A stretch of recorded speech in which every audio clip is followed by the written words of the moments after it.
Cet homme a vendu 3 fois un monument qu'il ne possédait pas. L'histoire de l'arnaque du siècle. 1925, Paris. Victor Lustig, escroc de génie, lit un article qui va changer sa vie. La tour Eiffel coûte trop cher à entretenir. Le gouvernement envisage de la démolir. Lustig a une idée folle. Et si je vendais la tour Eiffel comme ferraille? Il loue une suite au prestigieux hôtel de Crillon. Fait imprimer de faux papiers officiels du ministère.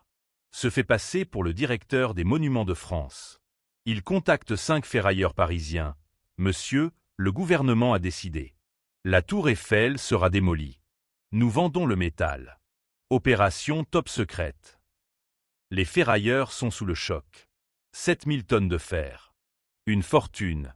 Lustig organise une visite officielle de la tour. Costume 3 pièces, limousine avec chauffeur, faux documents parfaits. Les 5 ferrailleurs suivent le ministre comme des moutons.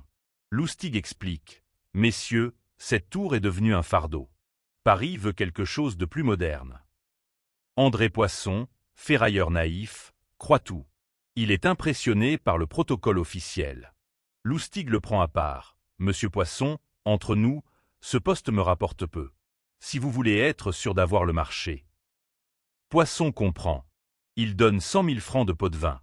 Plus 200 000 francs pour racheter la tour Eiffel. 300 000 francs au total. 1 million d'euros actuels. Lustig empoche l'argent et disparaît. Destination, l'Autriche avec sa fortune. Poisson découvre l'arnaque. Mais il est trop honteux pour porter plainte. Avouer qu'il s'est fait avoir? Jamais. Résultat, aucun article dans la presse.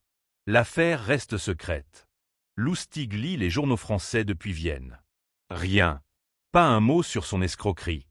Il a une révélation, s'ils n'ont rien dit, je peux recommencer. 6 mois plus tard, Lustig revient à Paris. Même hôtel, même suite, même arnaque. Nouveau ferrailleur, nouvelle vente de la tour Eiffel. Mais cette fois, la victime porte plainte. Lustig doit fuir la France en urgence. Bilan, Victor Lustig a vendu la tour Eiffel 2 fois officiellement, mais les rumeurs parlent d'une 3e tentative ratée. Il devient ensuite le roi des faux billets américains. Surnom, l'homme aux 10 000 visages. Arrêté en 1935, il s'évade d'Alcatraz. Repris, il meurt en prison en 1947. La tour Eiffel, elle, toujours debout. Symbole éternel de Paris. Victor Lustig avait compris un truc. Les gens croient ce qu'ils veulent croire. Surtout si ça peut les rendre riches.